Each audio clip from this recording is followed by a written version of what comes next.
So here we have the Vintage Mencken. Now I have to make this preface. This book is a sort of entree, a sort of appetizer. You have to digest this book, thin as it is, in order to tackle Mencken's other books, especially his Chrestomathy, which I'm reading right now.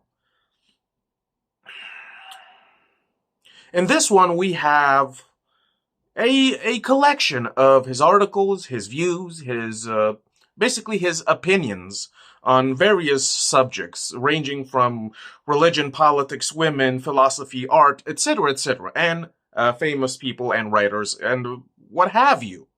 Okay, but I have to make this statement. Okay,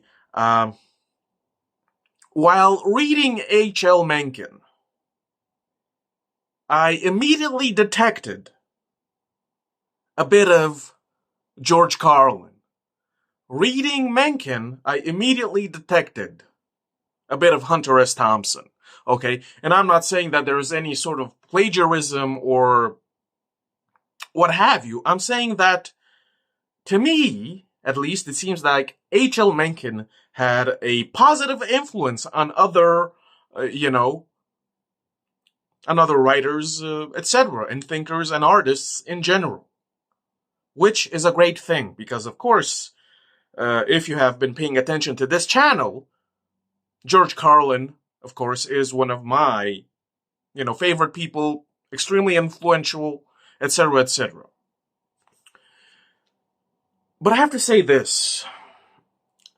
The problem with H.L. Mencken, I should say, okay, if you didn't know, because this man is not well known. I should say he is a bit of he is exotic, rare. Not a lot of people read him as they should. He should be more popular.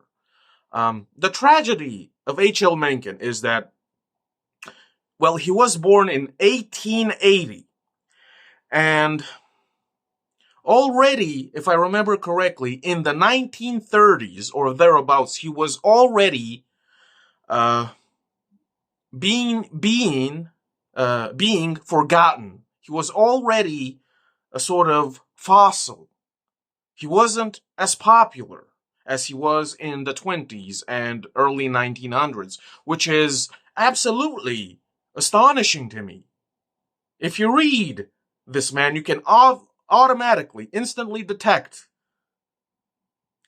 the thinker, the artist, the sarcastic asshole, you can detect elegance as well as, the brute, cruelty as well as all of the best qualities in a human being. He had it all. Okay? So this is the tragedy of H.L. Mencken. Even in his lifetime, he was already forgotten or thereabouts. His books by the 1930s were already out of print. And even today, unfortunately, you can find his books, of course. Reprintings. You can find his books, but they will hurt your wallet.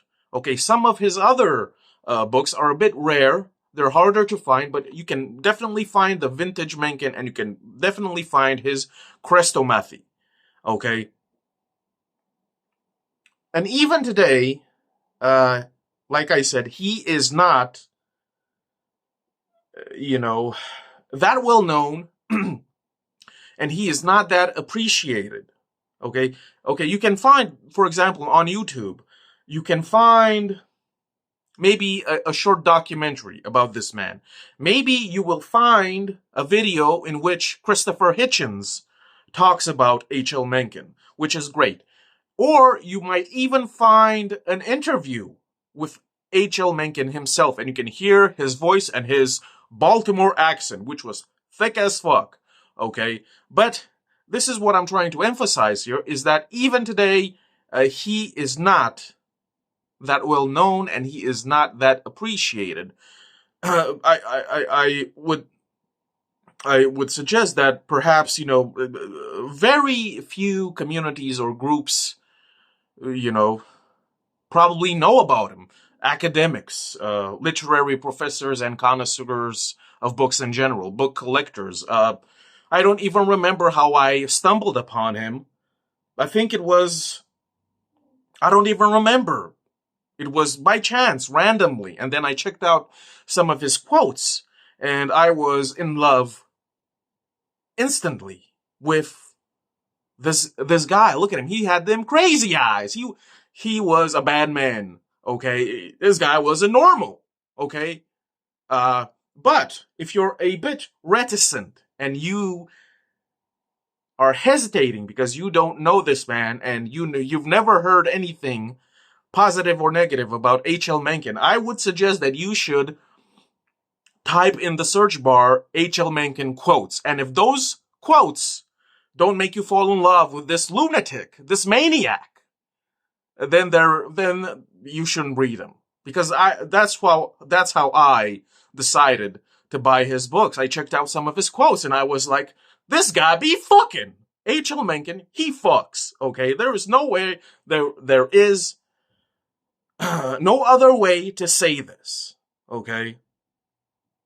And another thing that is a bit irritating to me is that, like I've said, I've checked on YouTube the content that is available about hlmencken, and I checked some of the comments. God knows why, but I checked the comment sections, and a lot of the people that in the comments, I don't know, the main debate seemed to be whether or not hlmencken was a thinker, was an innovator.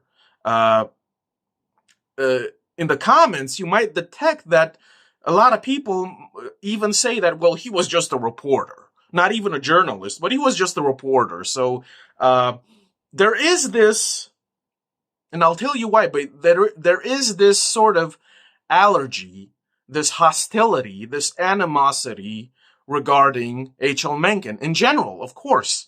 And why this is, to me at least, it seems that, you see, the problem with hlmencken is that he had that venom. He had that sarcastic charm. He had that riz. Okay, he had no allegiances. He had no biases or prejudices. Okay, this is, if I'm gonna sell you why you should read hlmencken, is that this guy just attacked everything and everyone. He criticized everything and everyone for good measure, with real reason, not just because he was an edgelord or anything. He was eloquent, and he put forward all of the logical reasons as to why, religion is nonsense, and why politics are, balderdash, and why this and that are absolute trash. Okay, he wasn't just a critic for the sake of being a critic. He wasn't just sarcastic, ironic, sardonic, just because it was trendy or anything like that.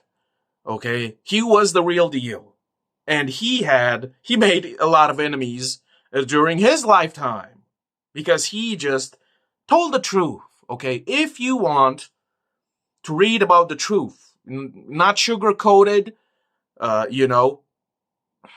unadorned, unembellished, unadulterated, undoctored. If you want the truth and nothing but the truth in the most brutal, simplistic way possible, that is why you need to read Mencken. And it's a good thing to start with the Vintage Mencken because it is accessible.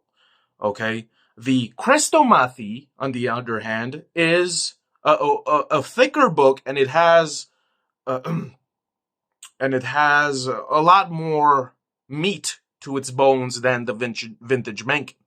Okay, so this is, I would say, why hlmencken is mostly unknown today, and even those who know him don't really stomach or digest or appreciate what he is and what he stood for, because he wasn't a fan of a lot of things. Okay, he wasn't a fan of humanity. He wasn't a fan of politics and politicians. He wasn't a fan of government and all of the legislature. He was definitely not a fan of religion and priests. And again, if I were to classify or categorize H.L. Mencken, he just had zero tolerance for bullshit. Okay, he just hated and despised, banality and trivialities and generalities and platitudes. He had no time for nonsense.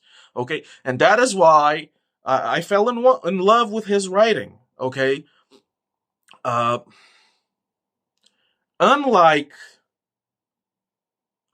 most people, okay, he just took out the knife and stabbed the thing. Whatever subject he talked about, he just took out the knife and just went on stabbing, okay?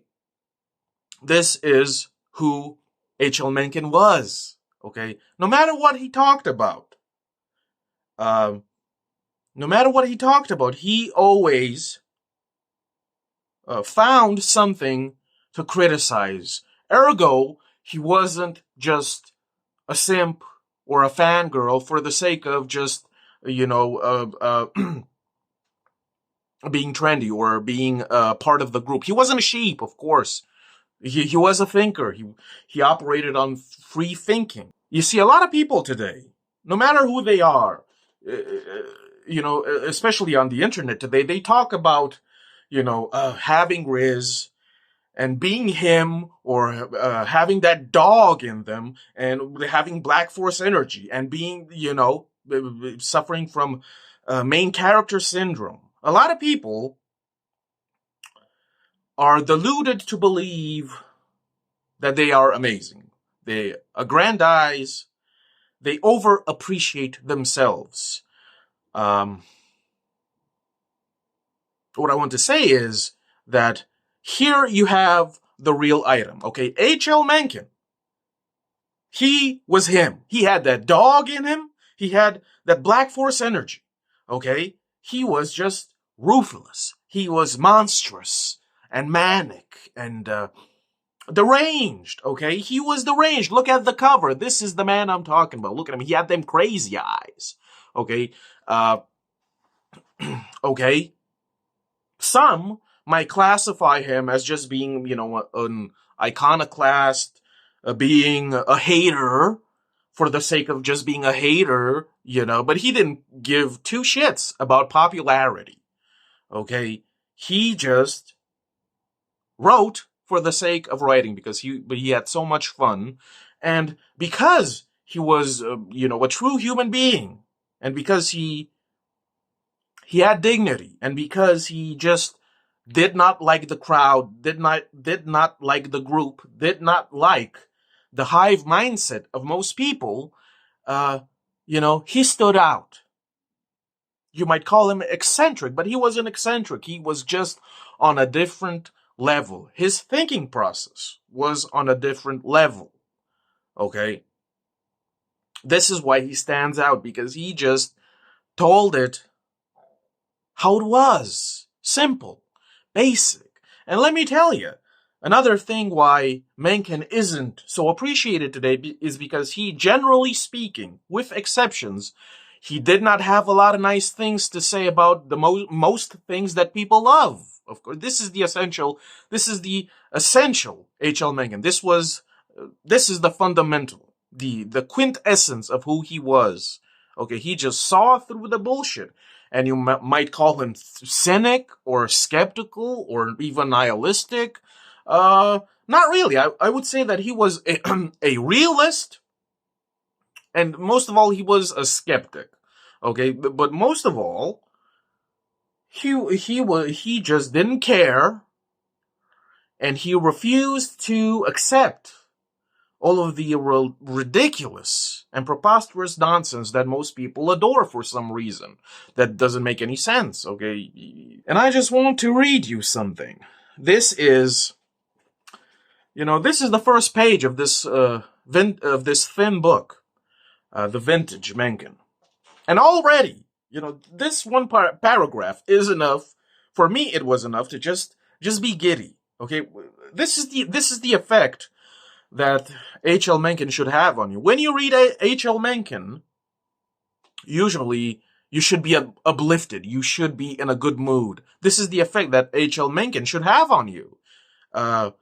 If you, by some chance, read him and are a bit taciturn, is perhaps because he has attacked one of your special cherished subjects, and you don't like that. Or perhaps you do not enjoy his brand of humor, and his humor was just satirical. It was just mocking, and the writing in its purest form, he really just never sugarcoated anything. And even though he was just a bit cruel in terms of how he just attacked and dissected various subjects, even though he attacked the subject like a barbarian, he still possessed a sort of elegance and eloquence. Okay, so here is the little something that I'm going to read to you, the excerpt. This is Introduction to the Universe. At the instant I first became aware of the cosmos we all infect, I was sitting in my mother's lap and blinking at a great burst of light, some of them red and others green, but most of them only the bright yellow of flaring gas. The time, the evening of Thursday, September 13th, 1883, which was the day after my 3rd birthday. The place, a ledge outside the second-story front windows of my father's cigar factory at the address, blah, blah, blah. The occasion, the 3rd and last annual Summer Nights Carnival of the Order of the Orioles, a society that adjourned with a thumping deficit the very next morning and has since been forgotten by the whole human race. At that larval stage of my life, of course, I knew nothing whatever about the Order of Orioles, just as I knew nothing whatever about the United States, though I had been born to their liberties and was entitled to their protection, to the protection of their army and navy. All I was aware of, emerging from the unfathomable abyss of nonentity, was the fact that the world I had just burst into seemed to be brilliant, and that peeping at it over my father's sign was somewhat hard on my still gelatinous bones. So I made signals of distress to my mother, and was dully hauled into her lap, where I first dozed and then snored away until the lights went out, and the family buggy wafted me home, still asleep. Okay, and first of all, this is really interesting because he was only 3 years old, and he remembers, basically a fireworks. And I'm just like, how big-brained was H.L. Mencken? Because I don't remember what I did 5 minutes of shit. I don't remember what I did 2 minutes ago. And this man proclaims that he remembers, fireworks when he was 3 years old. Okay, that's crazy. But what I really loved about this paragraph was this. When he says, at the instant I first became aware of the cosmos we all infect or infest, I was sitting in my mother's lap and blinking at the great burst of light. So automatically, you should already know who this guy is and what he stands for. Because, of course, he doesn't have a particularly positive view of humanity in general. Okay, and if you continue reading him, you will automatically detect that he wasn't a big fan of humanity in general. Okay, what most people, strive to protect with even their lives, he kind of shrugged them off and viewed them as just, whatever, nothing at all nonsense. Okay? So hlmencken was operating on a different level of consciousness. Okay? And again, if you read him in depth, there is no question that he was a thinker, that he was an artist, you can automatically detect that his education was absolutely tremendous. Okay, so the people in the comment sections who have this superiority that hlmencken wasn't a thinker, he was just a reporter, think again, read him again. This is this is not them being jealous. I guess this is them being actually intimidated by this man's, IQ and basic intelligence. Okay, and there is a problem, however. Why he might not be so accessible or available, especially to younger people today, is because, because Mencken was eclectic. That's the word. Like, he was just, you can tell that he was a voracious reader.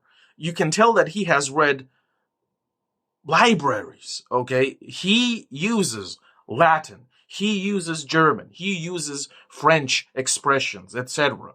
Okay, you need a dictionary and maybe even a translator. Okay, it's obvious that his vocabulary was, leagues apart from the general population. Even today, I don't think that you can read him without a dictionary by your side. Okay, so this is why perhaps young people that today might not find him to be that attractive. Okay, but there is no doubt in my mind, and perhaps the haters will change their minds. There's no doubt that he was on a different pedestal. He was on a different caliber of person, okay? And this is not me just trying to, glaze him. This is not me simping. Although, if you want to simp for somebody, hlmencken might be the one for you to simp, okay? It is obvious. This man was born in 1880, and if you read him, if you are sincere, you will confess that obviously he was a titan in terms of everything. In terms of everything, he talks about philosophy. He talks about the writers he read was eclectic. Okay, the philosophy he read everything, bro. Okay, his vocabulary was miles long. Okay, like I mean, to give you a couple of examples. In the early 1900s, this man was talking shit about chiropractors, okay, calling them quacks. And today in the 21st century, chiropractors, ASMR, are top tier. They're making bank. They're one of the most popular. And hlmencken was talking shit about them 100 years ago. 100 years ago, hlmencken was just was shitting on politics and politicians in general. hlmencken was just making fun of religion in general, mostly about Christianity, but of course he wasn't biased. If you read him, you can detect that he didn't have a high opinion of religion in general. 100 years ago, okay? 100 years ago, he was just exposing communism, socialism, Bolsheviks, feminism, okay? 100 years ago. Obviously, he went through the 2 world wars, and he knew what was up. He went through the Great Depression in America. Okay, he just completely eviscerated and destroyed American presidents who are today viewed as famous and crazy good people. right? Absolutely. Woodrow Wilson and the Roosevelts, etc., etc. And he made fun of all of these, American millionaires like Rockefeller and J.P. Morgan and all of these people and the Astors. He knew what was up. He wasn't sugarcoating anything 100 years ago. Okay? He was systematically, compulsively, just dissecting governmental laws and edicts and amendments, calling on their bullshit, okay? Like the New Deal and prohibition in America. He saw things for what they were. Listen, this guy could not be flim-flammed. I would say that the true hallmark of a real thinker is that he cannot be bamboozled by these smooth talkers and their use of word magic. Okay, so the shysters of the early 1900s could not deceive somebody like H.L. Mencken, because he was, listen, H.L. Mencken, just like George Carlin and Hunter S. Thompson, he was not, an NPC, a normie. He was, I'm not trying to glaze this guy too hard because, right? But it's facts. So another thing that what I have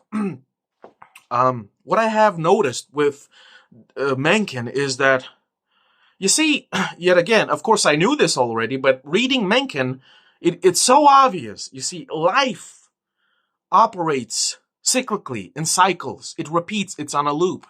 Various things superficially may change. The appearance of something may change, but overall, in its essence, the thing remains the same.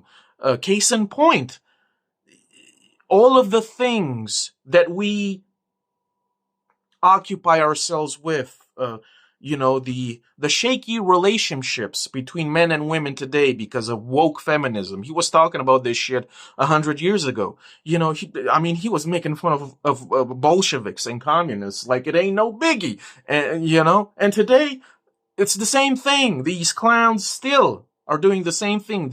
The inheritors of this ideology. I mean,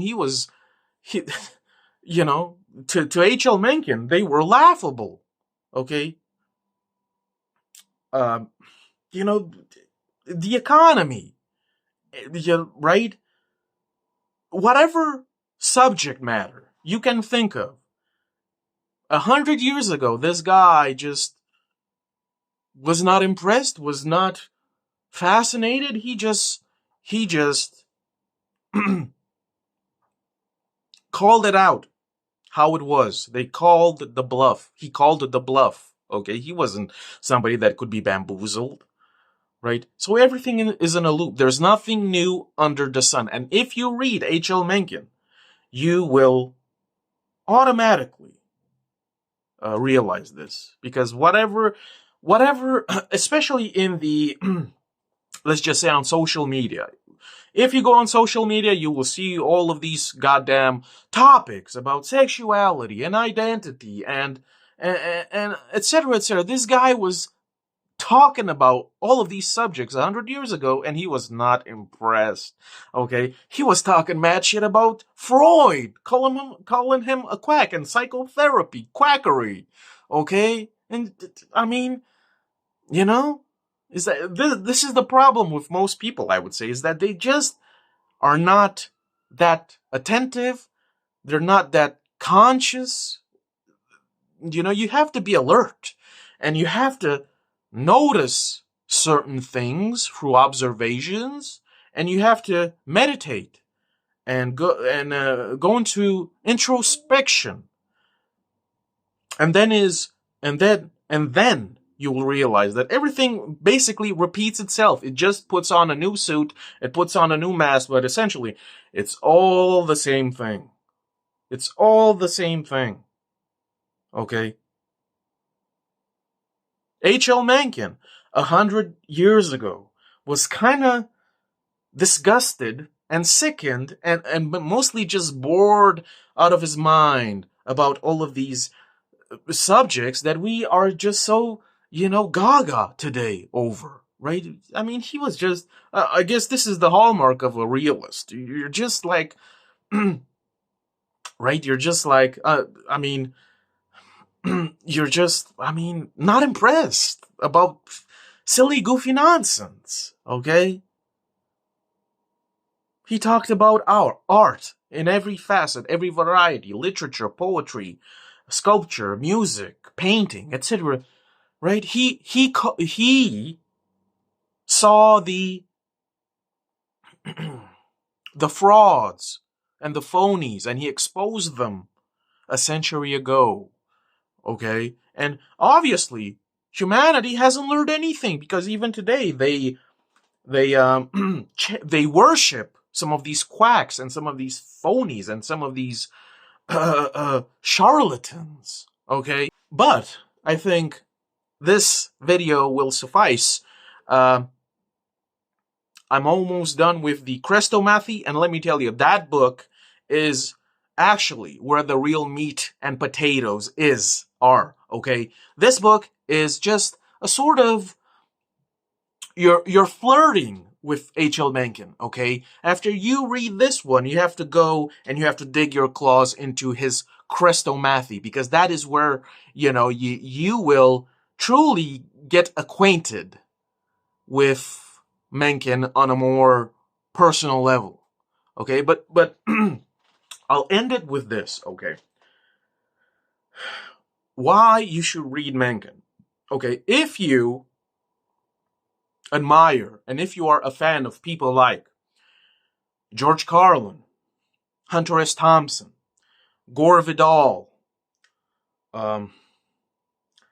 Bill Hicks, Christopher Hitchens, before there was a George Carlin, before there was Hunter S. Thompson, before there was William S. Burroughs, before there was Kurt Vonnegut, before there was all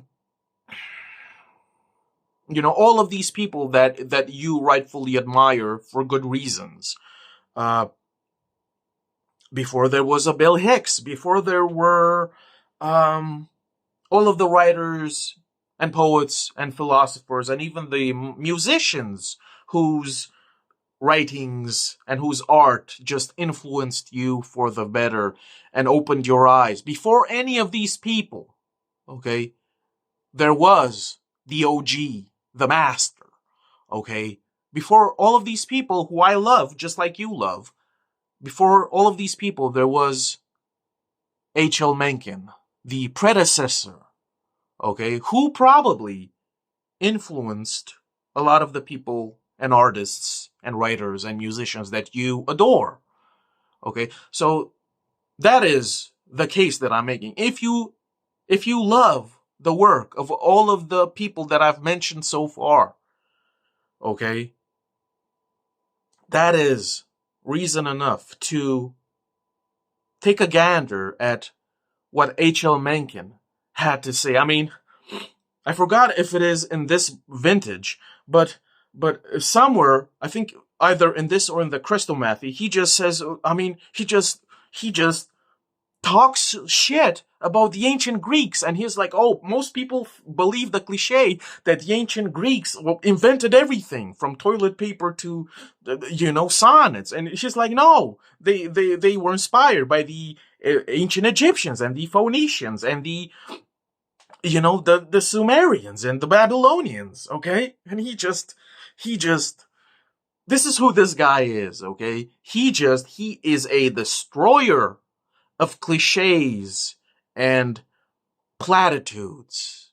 He had no time for naive, juvenile dumbness and all of the trivialities that most people, go berserk for.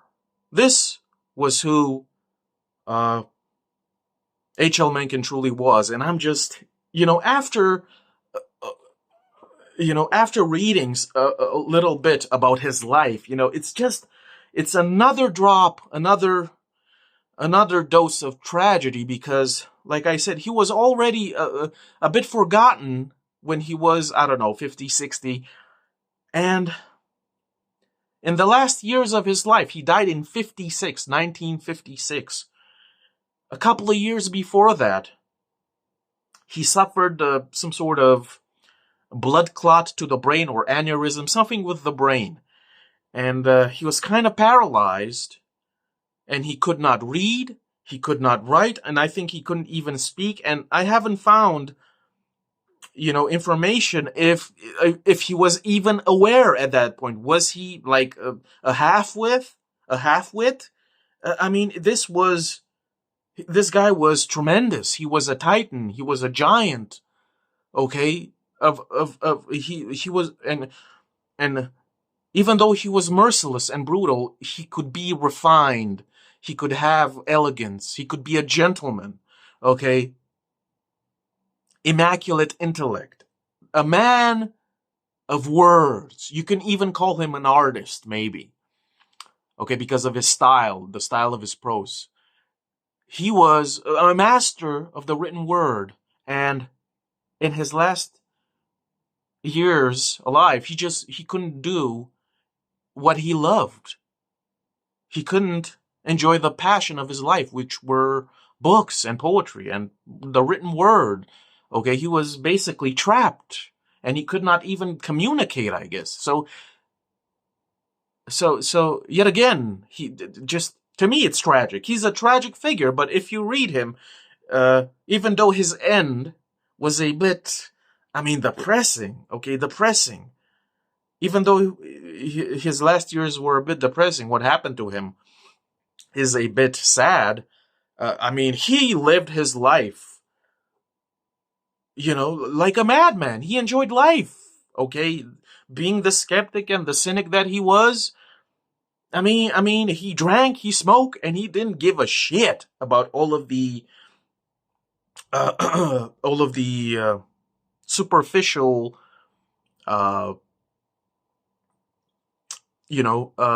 cliches and stereotypes that people love to death. He had no time for that nonsense. He enjoyed life, and he lived life to the best of his abilities, okay? And, that's respectable in my book, okay?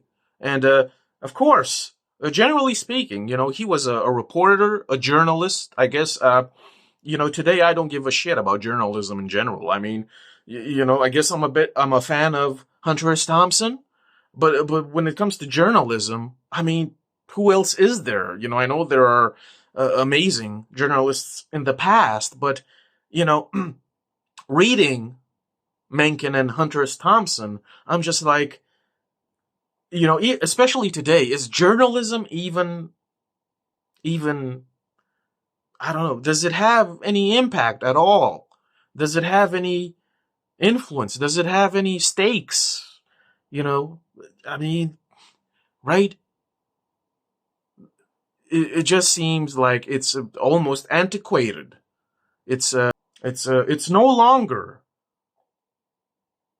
as potent as it was, So if you are a bit, disenchanted with the journalism today, which cannot be called journalism at all because everybody's just, a lackey. They say what their masters tell them. So if you are absolutely disgusted with the journalism today, the quackery, the quasi-journalism of today, perhaps you need to go to the past and pick up Jaboy hlmencken, because let me tell you, he is worth it. Okay, and if everything else fails, let me tell you, this man will not entertain you, but his humor will tickle you just right. Okay, hlmencken was not an entertainer. He was somebody that told the truth with such a brutal, honest humor that you rarely find today. Was he unique? Was he out of the ordinary, above average? Absolutely. Okay, but that's about it. If you enjoy this content, if you want to support your boy, I got a few books of my own on Amazon. The link will be down below. If the link does not work, you can search my name, Griffith Samsara. Thanks for watching. Keep on reading good books. And if you want something special, I highly suggest that you pick up an hlmencken book. See ya.